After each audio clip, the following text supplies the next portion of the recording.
सुदर्शन के पास दिहाड़ी मजदूरी करते थे। सास बहू शारदा अनामिका, बाप बेटा प्रसाद और रमेश। वो एक हफ्ते के पैसे लेने के लिए उनके पास जाते हैं। बाबू, कल के बाद से सास बहू दोनों काम पे नहीं आ पाएगी। क्यों नहीं आएंगे? मैंने कहा था ना कि हफ्ते हफ्ते ही पैसे दूंगा। हाँ नहीं, पैसे की बात नहीं है। कल के बाद से हमारे पोते हरीश और पोती भव्या की गर्मियों की छुट्टी शुरू हो रही है। उनकी देखभाल के लिए सास बहू को घर पे रहना होगा। बच्चों के देखभाल के लिए एक आदमी काफी है प्रसाद। नहीं बाबू, हमारे बच्चे बहुत शैतान हैं। एक इंसान नहीं कर पाएगा। एक इंसान खेलते खेलते ही थक जाता है। हाँ बाबू, जब तक स्कूल ना खुले वो नहीं आ पाएंगे। इसीलिए 2 और महिलाओं को ले आइए। हम दोनों हमेशा की तरह सुबह सुबह ही आ जाएंगे। हाँ ठीक है, अब जाओ। सुदर्शन के इस तरह से कहने पर सभी लोग घर लौट आते हैं। तब तक घर के बाहर शाम हो चुकी थी। पड़ोस की ही एक बुजुर्ग महिला बरामदे में बैठी हुई होती है। इधर घर के बरामदे में हरीश और भव्या एक बॉल लेकर मेरा है कहकर लड़ रहे थे। अरे शारदा, तुम्हारे ये नाती और पोती, बाप रे बाप, कितना भी कहूँ कि झगड़ा के बिना खेलो, पर सुनते ही नहीं। इतने झगड़े, बाप रे, मेरा सर दर्द हो रहा है, मैं सोने जा रही हूँ। अनामिका के हाथ सर दर्द की दवाई भेज दो। इतना कहकर वो बुजुर्ग महिला वहाँ से चली जाती है। अनामिका बच्चों के पास जाती है। तुम लोग फिर से शुरू हो गए? मैं नहीं मम्मी, बहन। मैं नहीं माँ, भैया चीटिंग कर रहा था। मैंने कहा था कि बॉल अगर पेड़ को छू लिया तो भैया आउट हो जाएगा। जैसे ही भैया ने मारा तो बॉल पेड़ को छू लिया।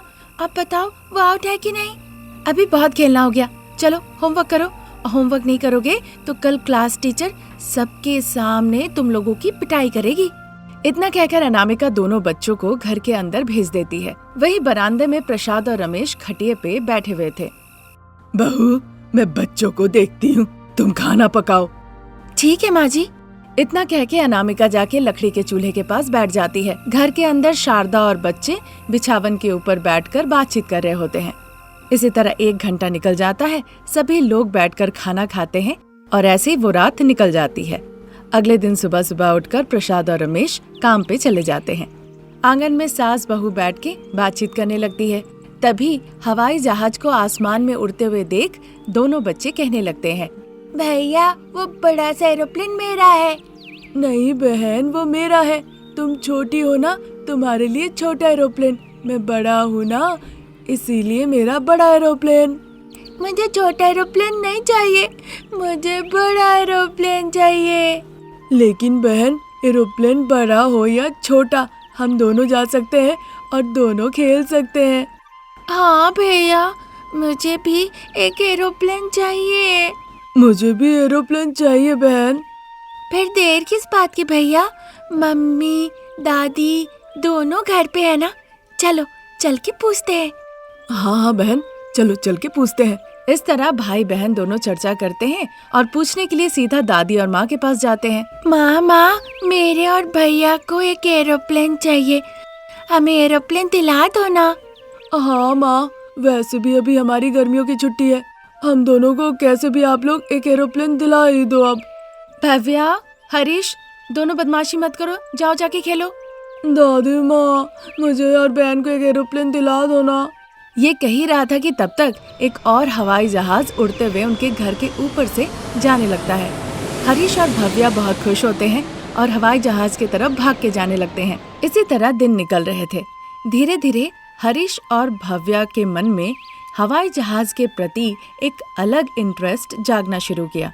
उनके मन में एरोप्लेन के प्रति एक आशा जगने लगती है। एक दिन रात के वक्त जब सभी लोग खाना खा रहे होते हैं, वहाँ हरीश और भव्या नहीं जाते। वो अपने बिस्तर पे ही चुपचाप बैठे रहते हैं। बच्चे, बिना खाए और बिना लड़ाई के तुम लोगों को एरोप्लेन कैसे मिलेगा बताओ? माँ, हम तभी खाना खाएंगे जब आप हमें एरोप्लेन ला कर देंगी, तभी खुश होंगे। नहीं तो हम ऐसे ही बिना खा के चुपचाप बैठे रहेंगे। ये सुनकर अनामिका को बड़ा गुस्सा आता है। वो बच्चों को पीटना शुरू करती है। बच्चे रोना शुरू कर देते हैं। उसके बाद शारदा बच्चों के पास जाती है। अनामिका, बच्चे जब शैतानी करे तो उन्हें प्यार करना चाहिए, ऐसे मारना नहीं, वो डर जाएंगे ना। इतना कहकर शारदा जाके बच्चों के पास बैठती है। रमेश, प्रसाद, शारदा चाहे बच्चों को कितना भी प्यार कर ले, उन्हें कितना भी समझा ले, लेकिन वो उनकी एक नहीं सुनते। आखिरकार अनामिका, माँ जी आप लोग जाके खाना खाइए, मैं बच्चों से बात करके उन्हें लेकर आती हूँ। उसी मुताबिक सभी लोग खाने के लिए चले जाते हैं। फिर बच्चों से अनामिका कहने लगती है, बेटा हरीश, मेरी बेटी भावना, बच्चे एरोप्लेन में नहीं चढ़ते, लेकिन आप लोगों के खेलने के लिए मैं एक एरोप्लेन आप लोगों को बना के दूंगी, ठीक है ना? तो क्या हम उस एरोप्लेन पर बैठ सकते हैं माँ? हम उस पे बैठ के सफर कर रहे हैं, ऐसा लग सकता है क्या माँ? ठीक है बच्चे, मैं देखती हूँ क्या होता है, चलो अभी चल के खाना खा लो। इतना कहकर बच्चों को साथ लेके जहाँ सब खा रहे थे वहाँ आती है। फिर उन्हें अपने पास बैठाती है और खाना खिला देती है। उस रात जब सभी सो गए होते हैं, अनामिका को नींद नहीं आती। वो खड़ी खड़ी बस सोचती रहती है, यही कि वो बच्चों को कह तो दिया कि वो उनके लिए विमान बना के देगी, लेकिन उसे ये समझ में नहीं आ रहा था कि वो विमान बनाएगी कैसी, और ऐसा विमान जिसमें बच्चे बैठ भी सके। तब तक में शारदा वहाँ पर आ जाती है। क्या हुआ बहू, बिना सोए तुम क्या सोच रही हो? बच्चे जिद कर रहे हैं कि मैं उन्हें एरोप्लेन बना के दूं, वही मैं सोच रही हूँ कि कैसे मैं उन्हें एरोप्लेन बना के दूं। इस तरह से कहने पर सासू माँ भी सोच में पड़ जाती है। तब तक में बहू अनामिका को प्लास्टिक बोतल से विमान बनाने का एक तरकीब दिमाग में आता है। फिर उस बारे में वो अपनी सासू माँ शारदा को बताती है। फिर कल से ही हमें प्लास्टिक बोतल इकट्ठा करना होगा बहू। कोई चारा भी नहीं माँ। इतना कहकर दोनों जाके सो जाती है। अगले दिन से ही सास बहू कंधे पे बड़ा बड़ा झोला लेकर प्लास्टिक बोतल ढूंढने के लिए सड़क पे निकल जाती है। जहाँ भी प्लास्टिक बोतल मिले, कोल्ड ड्रिंक का बोतल मिले, वो उठा ले रही थी। बहू, अब तुम ही बताओ, ये हम क्या कर रहे हैं? अपने नाती और पोती के लिए कुछ करने से क्या इस तरह पूछा जाता है माँ जी? हाँ, शिवगामिनी की तरह आपने तो वादा कर दिया था। कीजिए माँ जी, बहाना नहीं चलेगा। इस तरह कंधे पे बैग लेके हम सड़क से जाके बोतल चुन रहे हैं। कोई रिश्तेदार जान पहचान वाला देख लिया तो हमारी इज्जत कहाँ रहेगी बताओ? इतना ही सम्मान था तो आपने इतनी बड़ी बड़ी बातें क्यों की थी माँ? इस तरह सास बहू के बीच बातचीत चली रही थी। तब तक जान पहचान वाली कमला हाथ में कपड़े का बैग लेकर सामने से आते हुए नजर आ जाती है। उसे देखकर सास बहू अपना मुंह फेर लेते हैं। चाहे तुम लोग कितना भी मुंह छुपा लो, मैंने तो पहचान लिया। कमला के इस तरह से कहने पर सास बहू कमला को देखने लगती है। दिहाड़ी मजदूरी से अब तुम लोग प्लास्टिक का बोतल चुनने लगी हो, ऐसा दिन आ गया? वो बात नहीं है कमला, बच्चे एरोप्लेन में चढ़ने की जिद कर रहे थे। एरोप्लेन में चढ़ने के लिए रोने लगे थे। अब हम जैसे इंसान के लिए एरोप्लेन में चढ़ना आसान नहीं है, इसीलिए हमने सोचा प्लास्टिक के बोतल से उनके लिए एरोप्लेन बना देंगे। तुमने जो कहा मैंने उसे सच मान लिया। अरे कमला मौसी, माने जो कहा बिल्कुल सच कहा है। बच्चे एरोप्लेन में चढ़ने के लिए जिद कर रहे थे, वो बहुत रो रहे थे, इसीलिए प्लास्टिक के बोतल से एरोप्लेन बनाने का हमने सोचा। अब तुमने जो कहा मैंने मान लिया, लेकिन क्या ये सच हो सकता है? किसी से भी जाके ऐसी बात कहोगी, वो नहीं मानने वाला। कमला, मुझे तुम्हारी एक मदद चाहिए। यही कि सास बहू प्लास्टिक का बोतल चुन रही है, ये बाकी काकियों को ना बताओ, यही ना? हाँ यही कमला। पर मुझे क्या मिलेगा? मैं एक बोतल और बहू 2 बोतल देगी, ठीक है ना? खाली खाली देने से अच्छा है एक साड़ी भी उसमें डाल देना। इतना कहकर कमला वहाँ से चली जाती है। इसी तरह दिन निकल रहे थे। एक दिन सिर्फ और सिर्फ बच्चों के खातिर बहुत मेहनत करके प्लास्टिक बोतल से वो एरोप्लेन बनाती है।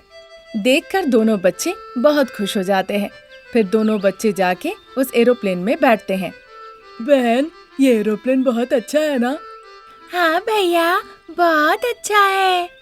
बच्चे, अब तुम लोग खुश हो ना? हाँ माँ, लेकिन और अच्छा होता अगर ये एरोप्लेन हवा में उड़ता।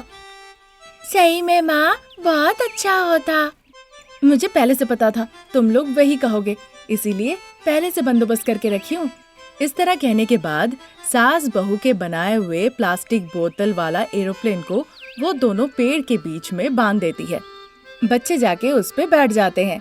फिर सास बहू नीचे खड़ी होकर उस प्लास्टिक के बोतल के एरोप्लेन को हिलाने लगती है। बच्चे जो एरोप्लेन में बैठे थे उन्हें हवाई यात्रा करने की अनुभूति होती है, जिस वजह से दोनों बच्चे एरोप्लेन में बैठकर बहुत खुश होते हैं। इस तरह सास बहू ने अपनी तरकीब लगाकर प्लास्टिक बोतल से एक बहुत ही उम्दा एरोप्लेन बना के तैयार कर दिया, जिससे बच्चे खुश होकर हवाई यात्रा करने की अनुभूति लिए और उन्हें खुश देखकर पूरा परिवार भी खुश हो गया। ये थी आज की कहानी। नई कहानी लेकर हम बहुत जल्द हाजिर होंगे। तब तक के लिए नमस्कार।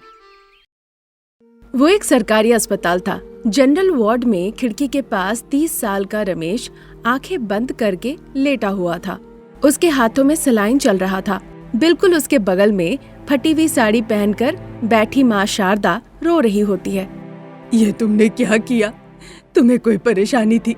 तुम माँ बाप से कहते, हम चाहे कितने भी गरीब क्यों ना हो, भीख मांग के भी हम तुम्हारे लिए वो चीज लेकर आते, पर इस तरह से तुमने कीटनाशक क्यों पी लिया?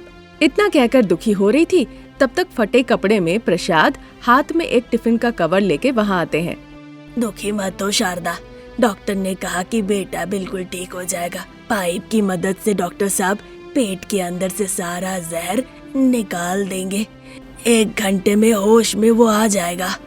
लेकिन क्या आपको पता चला बेटे ने ऐसा काम क्यों किया? पता चला शारदा, हमारे बेटे का दोस्त किशोर है ना, उसने मुझे पूरी बात सच सच बताई। खुल के बताया है? क्या बताया जी? हमारा बेटा एक अमीर लड़की अनामिका से प्यार करता था। उस लड़की ने इसके प्यार को स्वीकारा नहीं, इसलिए हमारे बेटे ने ऐसा किया। अजी, क्या आपको पता है वो अमीर लड़की अनामिका कहाँ रहती है? चलिए हम उसके पास जाके अपने बेटे की भीख मांगते हैं। चलो शारदा, मैं भी चलता हूँ। वैसे भी इसे होश आने में कम से कम 1 और घंटा लगेगा। तब तक जाके हम उसे अनुरोध करते हैं। फिर चलिए जी। शारदा और प्रसाद इस तरह की बातें करके अस्पताल से बाहर निकल के ऑटो स्टैंड तक आते हैं। बाबू, अमीरों का कॉलोनी ले चलोगे? इस तरह कहकर वो दोनों ऑटो में बैठ जाते हैं। ऑटो तेजी से चलने लगता है। फिर अमीरों के कॉलोनी में एक अमीर घर के सामने जाके वो रुकता है। दोनों ऑटो से नीचे उतरते हैं। प्रसाद के पास जितने चिल्लर थे वो दे देते हैं। ऑटो वहाँ से चला जाता है। प्रसाद और शारदा डरते डरते उस अमीर घर के सामने जाकर उनका गेट खोलकर अंदर जाते हैं। फिर प्रसाद दुखी होकर कहने लगते हैं, शारदा, थोड़ी धीमी आवाज में अनामिका मैडम से बात करना। याद रखना कि हमारा बेटा अस्पताल में पड़ा है। भूलिएगा मत, वो हमारा कोई पाला हुआ बच्चा नहीं। मैंने उसे 9 महीने पेट में रखा। मैं देख नहीं सकती कि मेरे सामने उसकी जान चले जाए।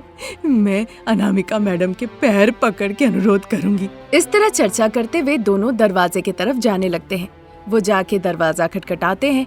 तभी वहाँ काम करने वाली कमला निकल आती है। आप लोग कौन हैं? अनामिका मैडम है क्या? मुझे उनसे मिलना है। आइए, ले चलती हूँ। इतना कहकर कमला घर से लॉन की तरफ जाने लगती है। वहाँ घर के पीछे एक बड़ा सा स्विमिंग पूल था। अनामिका वहाँ अमीरों वाली ठाट बाट में पूल चेयर पे बैठी हुई होती है। मैडम, ये आपसे मिलने आए हैं। इतना कहकर कमला वहाँ से चली जाती है। शारदा प्रसाद अनामिका को देखकर हाथ जोड़ के नमस्ते करते हैं। फिर बताने लगते हैं रमेश के बारे में, जो कि अस्पताल में भर्ती था। पर अनामिका इस बात को बहुत लाइट में लेती है। अभी अभी ये बात मुझे पता चली है, पर बताइए मैं क्या करूं? पहले तो मैं आपके वहाँ पे नहीं रह सकती। आप लोगों को यहाँ आना पड़ेगा और यहाँ पे आप सास ससुर नहीं रह सकते। नौकर चाकर के हैसियत से रहना पड़ेगा। तो फिर रमेश से शादी कर सकती हूँ मैं।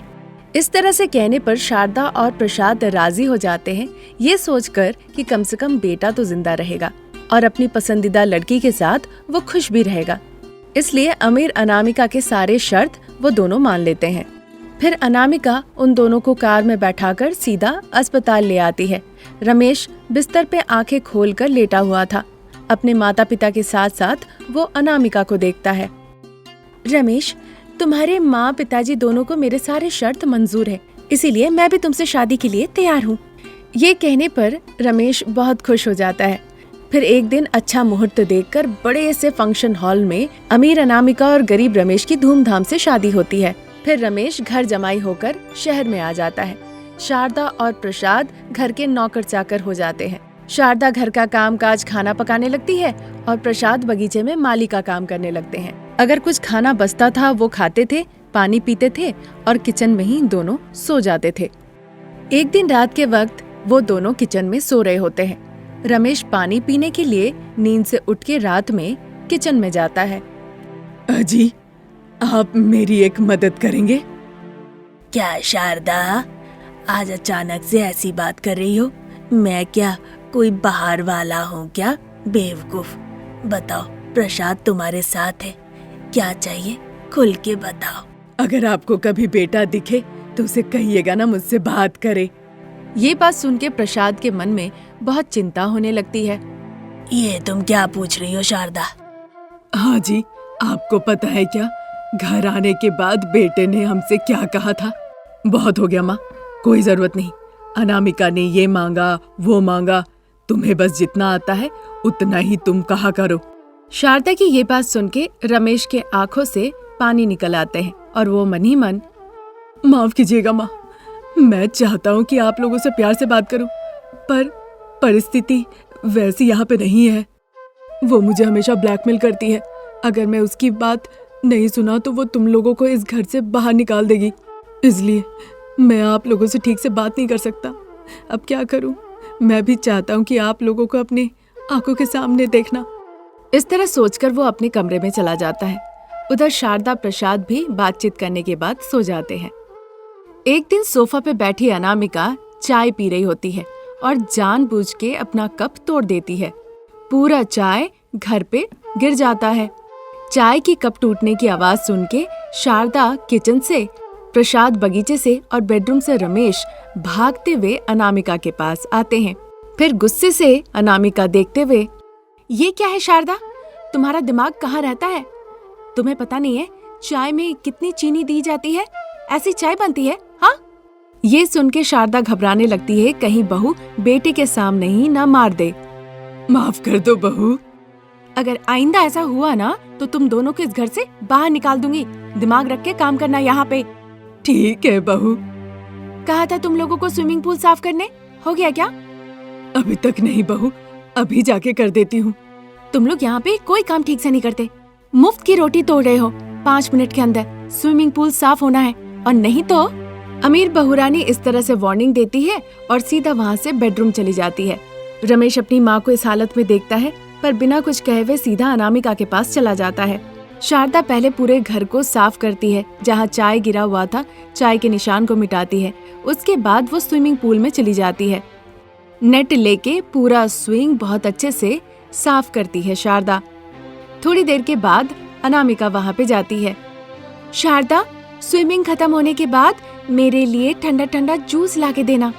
हाँ, मेरा पसंदीदा वाटरमेलन जूस ले आना। इस तरह कहने पे शारदा देर ना करते हुए जल्दी से किचन में चली जाती है। फ्रिज से वाटरमेलन निकालती है और उससे वो जूस बनाने लग जाती है।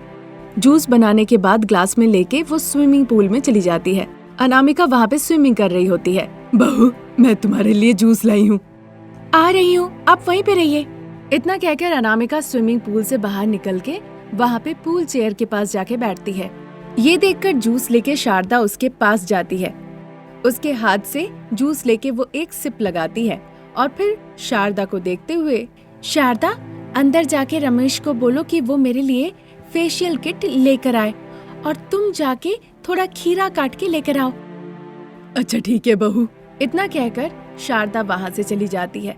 बेडरूम में बैठकर रमेश गेम खेल रहा होता है। तभी वहाँ पे शारदा जाती है। बेटा रमेश, बहू ने मुंह पे लगाने के लिए कुछ ले जाने को कहा। इतना कहकर शारदा किचन में चली जाती है। रमेश देर न करते हुए जल्दी से अनामिका का फेशियल किट लेकर अनामिका के पास चला जाता है। राम, मेरा फेशियल करो। इस तरह कहने पे रमेश अनामिका का फेशियल करने लगता है। तब तक सासू माँ शारदा खीरा काट कर उसके पास ले आती है। वो खीरा का टुकड़ा लेके अनामिका के आँखों में डाल देता है। शारदा, चोट दिए बिना मेरे पैर के नाखूनों को ठीक से काटो तो। उसके इस तरह से कहने पे शारदा और रमेश दोनों आश्चर्य हो जाते हैं, एक दूसरे को देखने लगते हैं। रमेश बिना कुछ कहे चुपचाप वहाँ से चला जाता है। अब चूंकि शारदा को ये काम करना था, इसलिए वो अनामिका के पैरों के पास बैठ जाती है और धीरे धीरे उसके पैरों के नाखून काटती है और आंसू बहाने लगती है। बस बेटा, सब कुछ बर्दाश्त कर ले। अगर नहीं कर पाया तो पता नहीं पहले जैसा कुछ गड़बड़ ना कर बैठे। मेरे मन में धैर्य है, मैं ये सब काम धीरे धीरे कर लूंगी। बाकी सब ईश्वर की मर्जी, वही रखवाले हैं। इस तरह शारदा अपने मन को मनाया करती और अनामिका जो ऑर्डर देती उसके मुताबिक वो काम करते रहती। सिर्फ शारदा ही नहीं, बेटा रमेश अनामिका के बिना जिंदा नहीं रह सकता है। ये देखकर प्रसाद भी अनामिका जो भी काम उन्हें करने को कहती थी वो चुपचाप वो काम कर देते थे। जबकि सास ससुर होने के नाते अनामिका उन्हें थोड़ा भी सम्मान नहीं करती थी। सिर्फ इतना ही नहीं, पति होने के बावजूद रमेश को भी कभी कोई सम्मान नहीं मिलता था। चूंकि वो अनामिका से बहुत प्यार करता था, इसीलिए उसको अनामिका के साथ ही रहना था। माँ पिताजी को असम्मानित होते देखकर भी वो बहुत लाचार था। पर सवाल ये है कि अनामिका का ये अहंकार क्या किसी दिन खत्म हो पाएगा? आज की कहानी यहीं तक। नई कहानी लेकर बहुत जल्द हाजिर होंगे। नमस्कार।